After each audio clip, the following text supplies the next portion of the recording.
भर्गो देवस्य धियो यो नः प्रचोदयात्।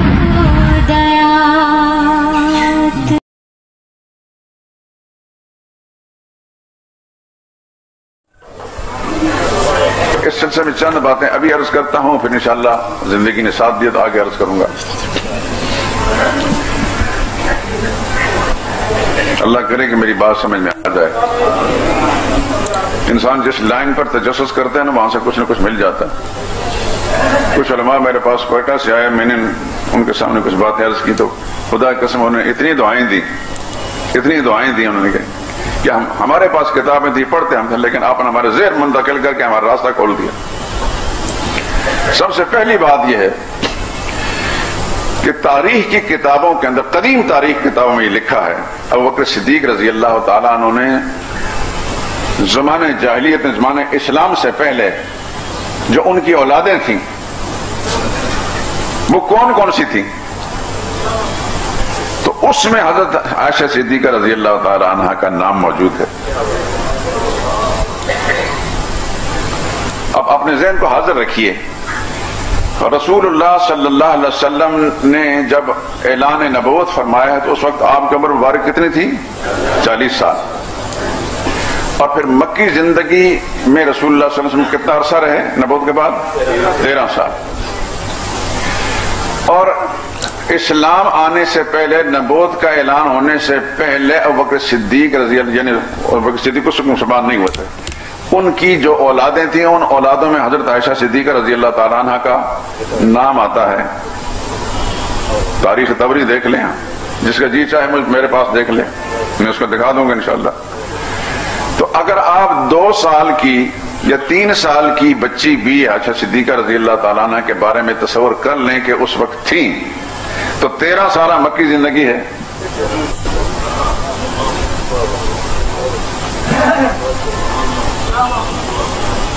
तो आयशा सिद्दीका रजी अल्लाह ताला अन्हा हुजूर सल्लल्लाहु अलैहि वसल्लम की ज़ौजियत में आती हैं तो कितने? 16 साल की। एक बात, सारी हदीस की किताब में सारे मुअर्रिखीन ने, निगारों ने लिखा है, अबू बकर सिद्दीक की बड़ी बेटी, अपने दिमाग को हाजिर रख करके मेरे दोस्तों, ये आपके लिए एक बड़ा मजबूत सबक है। बड़ी साहबजादी का क्या नाम था? हजरत अस्मा। हजरत अस्मा की वालदा का नाम था कतीला। अबू बकर सिद्दीक की बेटी, उन्होंने ज़माने जाहिलियत में, ज़माने इस्लाम से पहले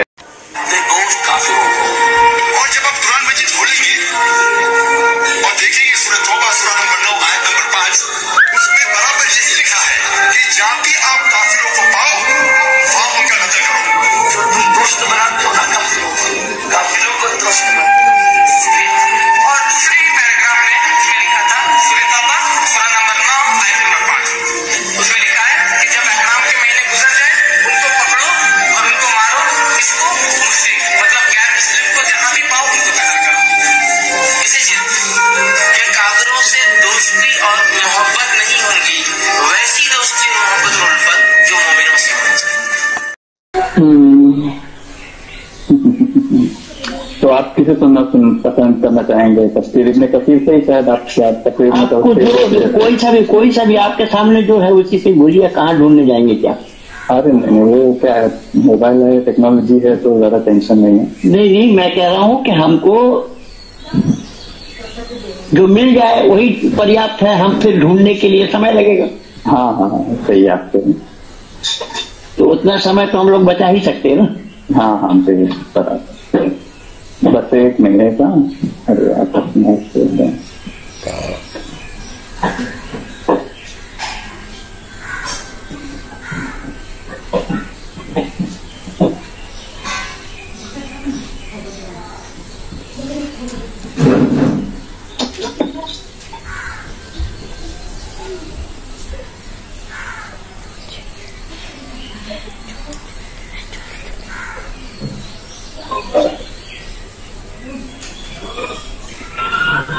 कितना दिन लग गया जी? इतना दिन लग रहा है? अरे एक्चुअली मैं जाके देख रहा हूँ, मैं मोबाइल से देख रहा हूँ और मेरे मोबाइल में स्क्रॉल डाउन करके देखना पड़ रहा है मुझे, तो इसलिए अंदाज टाइम लग रहा है। टेंशन मत लीजिए, मैं बोलूंगा आपको। नहीं, हमको टेंशन काहे का है, छेड़ा आपने, हमें टेंशन काहे का होगा। तो टेंशन मुझे भी नहीं है। ठीक है, शुरू अल्लाह के नाम से, ठीक है, जो निहायत मेहरबान रहम वाला है। ठीक है, आपने पहले क्या बोला था? अच्छा चलो, शुरू अल्लाह के नाम से मैंने छोड़ दिया था, बाकी का मैंने अल्लाह रहम करने वाला। मेरे भाई ऐसा है ना, मैं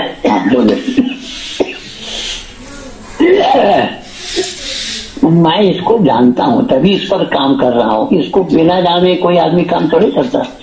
बात ये है, देखिए आप जानते हैं, आप काम कर रहे हैं, इसलिए मैंने आपको फोन लगाया ना। आप कितना जानते हैं, क्या जानते हैं, वो भी मुझे देखना है। वही तो आप क्या देखेंगे जब आपको जानकारी नहीं, आप अंदाजा बोल रहे थे, आप तो वैसे ही पकड़े गए कि आप जानते ही नहीं है। क्या नहीं, तो आप क्या जानेंगे? अच्छा अभी इसलिए भाई ऐसा है ना कि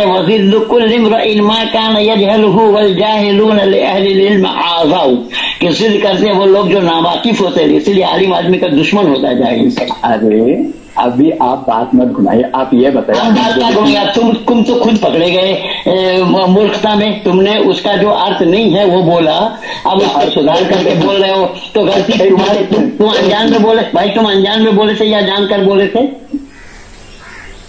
मैंने मुझसे गलती हुई, ठीक है।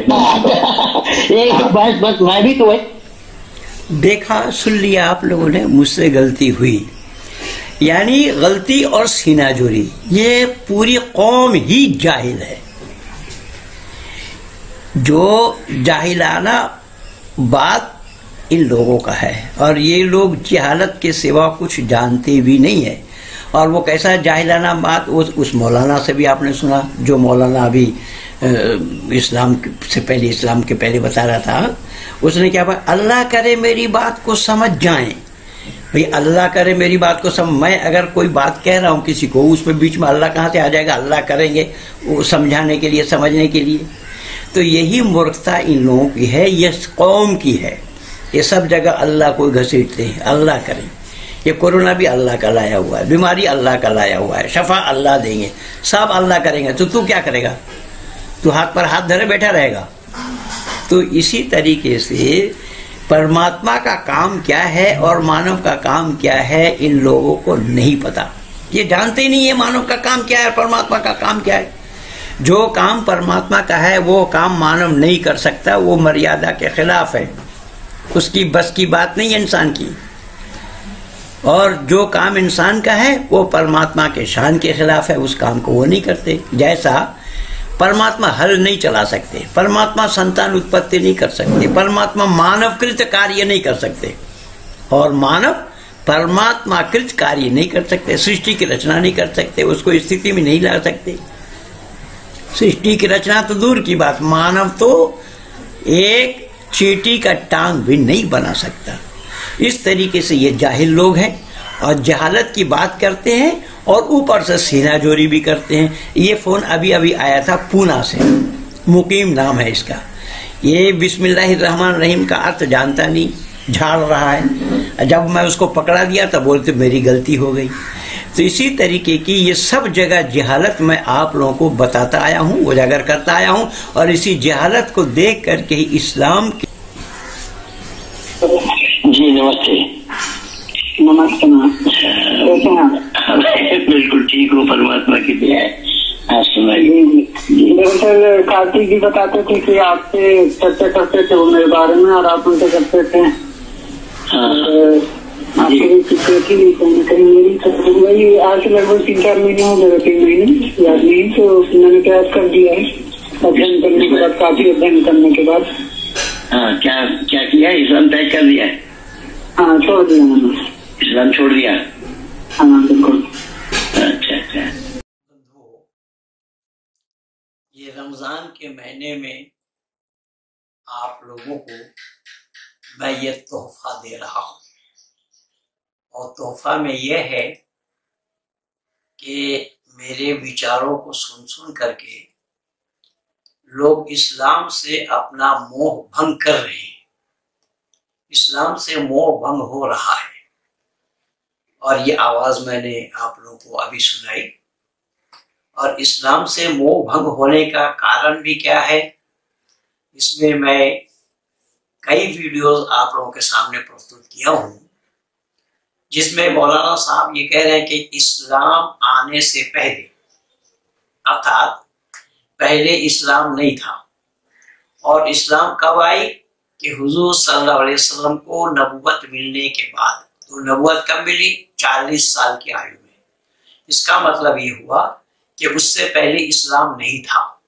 अब कुरान में क्या कहा अल्लाह ने, देखिए कुरान में अल्लाह ने कहा सूरह बकरा में, वक़ालू कूनू हुदन औ नसरा तहतदू बल मिल्लत इब्राहीम हनीफा वमा काना मिनल मुशरिकीन क़ुल आमन्ना बिल्लाहि वमा उन्ज़िला इलैना वमा उन्ज़िला इला इब्राहीम व इस्माईल व इसहाक़ व याक़ूब वल अस्बात वमा ऊतिया मूसा व ईसा वमा ऊतिया नबिय्युना मिन रब्बिहिम ला नुफ़र्रिक़ु बैन अहदिन मिनहुम व नहनु लहू मुस्लिमून। अर्थात यहाँ इब्राहिम से मुसलमान बताया जाता है, और यहाँ बताया है कि यहूदी ईसाई मुसलमानों से कह दो कि यहूदी नसरानी हो जाओगे तो राह रास्त से तुम भटक जाओगे। ए रसूल उनसे कह दो कि हम इब्राहिम के तरीके पर जो बातिल कर चुके हैं उसमें नहीं, उन मुशरिकों में से हम शामिल नहीं, कि हम इब्राहिम के दीन पर हैं। तो इब्राहिम के दीन पर क्या है? मुसलमान।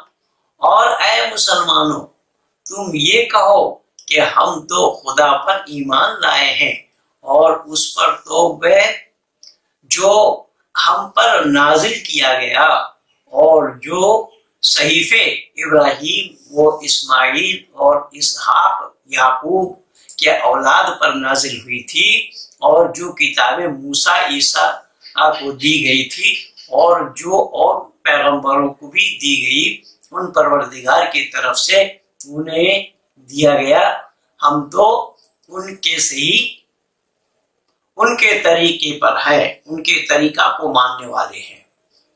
इसका मतलब ये हुआ कि हजरत मोहम्मद साहब से पहले इस्लाम नहीं था। तो सूरह नाम के आयत नंबर 14 में भी बोला, कुल इन्नी उमिरतु अन अकूना अव्वल मन अस्लम वला तकूनन्ना मिनल मुशरिकीन। ऐ मोहम्मद तुम कह दो सबसे पहला मैं मुसलमान हूं। अब कुरान का ये कहना, इस्लाम वाले भी कहते हैं हम तो आदम से लेकर के हजरत मोहम्मद तक सब मुसलमान हैं। तो ये मौलाना साहब भी कह रहे हैं कि नबुव्वत मिलने से पहले इस्लाम नहीं था, और ये इब्न कसीर में भी स्पष्ट शब्दों में लिखा है इस्लाम नहीं था उससे पहले। और तफसीर में भी पाए जाएंगे आप लोग कि इस्लाम पहले नहीं था, हजरत मोहम्मद साहब से पहले इस्लाम नहीं था। और यहाँ कुरान में इब्राहिम से ही कहा जा रहा है कि इब्राहिम, याकूब, इसहाक, इस्माइल जो उनके औलाद थे, वो फिर दाऊद, मूसा, ईसा तक ये सब इस्लाम बताए गए हैं। तो कौन सा कहना सही है? साथ ही साथ आप लोगों ने देखा एक पाकिस्तानी मौलाना जो कुरान के अनुसार ये कह रहे हैं कि गैर मुस्लिमों से दोस्ती न रखो, और जाकिर नाइक भी उसमें बोला, और इसी जाकिर नाइक के इस तरीके प्रवचन और व्याख्यानों से ही आतंकवादी बने हैं जो पाकिस्तान, बांग्लादेश में पकड़े गए। क्या बोला कि फैज़न सलखल अशहुरुल हुरुम फक़्तुलुल मुशरिकीन हैसु वजदतुमुहुम वख़ुदूहुम वअज़ुरुहुम वक़अदू लहुम कुल्ल मरसादिन फइनताहू वअक़ीमु सलात वआतू ज़कात। कि रमजान का महीना गुजर जाए तो काफिरों को, मुशरिकों को जहां पाओ वहीं पकड़ लो, कत्ल करो और उनको मौत के घाट उतारो। कब तक? जब तक कि वो नमाज ना पढ़े, ज़कात ना दे। और ये सारे मौलाना मिल करके ये बोल रहे हैं। और इन सब बातों को मैंने कई इस्लाम वालों, मैं तो 37 साल से यही काम कर रहा हूं, तो बहुत सारे इस्लाम वाले मेरे इन विचारों को सुनकर, मेरे इन वक्तव्यों को सुनकर, इस्लाम में क्या है इन चीजों को देखकर वो मेरे से प्रभावित हो करके इस्लाम को अलविदा कह रहे हैं। आज एक नई घटना मैं आप लोगों को दिया हूं। इसलिए मैं कितना शुद्ध किया हूं, किसको किया हूं, ये मुझे बोलने की आवश्यकता नहीं है। अब सब लोग अपने आप बोल रहे हैं। अभी 2-4 दिन पहले भी एक सुनाया था, आज भी एक सुनाया हूं, ये है महाराष्ट्र से। तो इसी तरीके से संपूर्ण विश्व की आंगन में यत्र तत्र मेरे विचारों को सुन करके लोग इस्लाम को अलविदा कह रहे हैं। इस्लाम को अलविदा कहने के लिए किसी को जबरदस्ती करने की आवश्यकता नहीं है।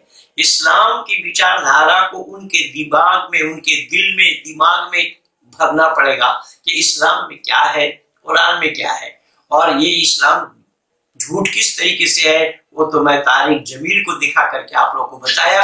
जो तारिक जमील कोरोना वायरस के डर से रो रहा है, अरे मरोगे तो जाओगे जन्नत में, जिस जन्नत में हूर है, गिल्मा है, तो ये है वबश्शिरिल्लज़ीना आमनू व अमिलुस्सालिहाति अन्ना लहुम जन्नातिन तजरी मिन तहतिहा अल-अनहार कुल्लमा रुज़िक़ू मिनहा मिन समरतिन रिज़क़न क़ालू हाज़ा अल्लज़ी रुज़िक़ना मिन क़ब्लु व ऊतू बिही मुतशाबिहा व लहुम फ़ीहा अज़वाजुन मुत्तहहरतुन व हुम फ़ीहा ख़ालिदून। जब जन्नत में जाने से ये सब बशारतें हैं, वहां पर ये सब मिलना है, ये मिलना है, ये मिलना है, फल मिलना है, तो शहद मिलना है, तो पाक शराब मिलना है, परिंदों का वलहम तैर मिम्मा यश्तहून, परिंदों का गोश्त का कबाब मिलना है, आदि आदि सब मिलना है।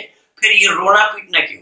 इसका मतलब वो नाटक कर रहा है, ये झूठ का पुलिंदा है। और वही झूठ को मैं दुनिया वालों के सामने आज तक उजागर करता आया हूं इन 37 वर्षों से। और यही उजागर करने के कारण लोग इस्लाम को अपने आप अलविदा कह रहे हैं। अब लोगों के पास जाने की हमें जरूरत नहीं पड़ रही है। मेरे विचारों को सुन सुन करके लोग इस्लाम और ईसाइयत से वो भंग कर रहे हैं, इस्लाम और ईसाइयत को छोड़ रहे हैं। अभी पालघर में आप लोग देख रहे हैं कि ईसाई मिशनरी के माध्यम से कौन के किस तरीके से हो रहा है। ईसाई मिशनरी का जो कार्यक्रम चल रहा है, वो जो हिंदू ईसाई बने थे, मेरे विचारों को सुन सुन करके वो वापस आए। कई पादरी वापस आए, कई नन वापस आए, कितने ईसाई लोग मेरे विचारों को सुन सुन करके वापस आए। इसलिए इस रमजान के महीने में दूसरा रोजा में मैं आप लोगों को यह तोहफा के तौर पर जो सत्य सनातन वैदिक धर्म में वृद्धि हुई है वो मैं आप लोगों के सामने में रखा। मैं चाहूंगा कि मेरे इस वीडियो को आप लोग सब्सक्राइब कीजिए, लाइक कीजिए, शेयर कीजिए और जन जन तक पहुंचा करके इस वीडियो को दुनिया को सच्चाई बताने के प्रयास में आप लोग भी हमें सहयोग दें। इसीलिए मैं कहूंगा कि आज बिगड़ी है डगर, उस बिगड़ी डगर को बदलो, गांव को बदलो और नगर को बदलो। टोपी को बदलने से न बदलती है निजाम, घर बदलना इंसान के सर को बदलो। आज आवश्यकता है इंसान के सर को बदलने का। टोपी का रंग काली हो, लाल हो, कुछ भी कैसे भी टोपी पहने, टोपी की आवश्यकता नहीं है। पर वो टोपी जिस सर में लगा रहे हैं, आज अगर बदलना है तो इस सर को बदलना है। सर को बदला जा सकता है केवल विचारों के माध्यम से, दूसरा कोई रास्ता नहीं है। इसीलिए वेद मुकद्दस में भी यही उपदेश आया है कि नाना पंथ विदते आयना है, अनेक रास्ता सही नहीं है, सही और सच्चा रास्ता केवल एक है। इसीलिए गलत तो गलत है, चाहे वो किसी के पास हो। यानी गुड़ आप अंधेरे में खाएंगे तो भी मीठा उतना ही लगना है, उजाले में खाएंगे तो भी मीठा उतना ही लगना है। इसी तरीके से सत्य एक है। सत्य को अपनाना ये मानव जीवन में प्रथम लक्ष्य होना चाहिए। सत्य के साथ मानव का नाता होना चाहिए। जो मानव सत्य को छोड़ दिया वो मानवता के दायरे से बाहर हो जाएगा। इसीलिए आइए हम सत्य को धारण करें और असत्य को छोड़ दें। मैंने कई बार कहा आप लोगों से कि कुरान में गैर मुस्लिमों को मारो, काटो, लूटो, पीटो की बातें हैं। जो अखिल भारत हिंदू महासभा के ओर से दिल्ली के मेट्रोपॉलिटन मजिस्ट्रेट के सामने 24 आयतों पर प्रतिबंध लगाने के लिए रखा गया था। 85 में कलकत्ता हाई कोर्ट में पद्मा खस्तगीर के इजलास में कुरान पर प्रतिबंध लगाने के लिए बताया गया था कि कुरान में लूटो, मारो, काटो, पीटो की बातें हैं। हमारे कहने पर तो कुछ लोगों का एतराज था, कुछ लोग आपत्ति जताते थे। यही इस्लाम वाले, यही मौलाना लोग आपत्ति करते थे। आज ये इस्लाम के आलिम खुद बोल रहे हैं, जो अपने को इस्लाम वाले बताते हैं, जो अपने को इस्लाम के जानकार बताते हैं, जो अपने को इस्लाम के पैरोकार बताते हैं, आज वो खुद बताने लगे हैं कि मुशरिकों को जहां पाओ वहीं कत्ल करो। और साथ साथ ये भी बता रहे हैं कि गैर मुस्लिमों से दोस्ती न रखो, तो हमारे और आपके कहने से थोड़ी बात बन रही है। जो कुरान में जो बातें हैं उसको कौन काट सकता है, कैसे काट सकता है? इसलिए इस्लाम के मानने वाले खुद कह रहे हैं। हमारी बातों पे अगर यकीन न हो तो आप लोग खुद सुनिए कि इस्लाम जगत के आलिम कहने वाले, विद्वान कहने वाले, जानकार कहने वाले, उनकी जुबानी वो खुद क्या कह रहे हैं। इन शब्दों के साथ मैं अपना वाणी को यहीं पर विराम दे रहा हूँ। आप सब लोगों को बहुत बहुत धन्यवाद।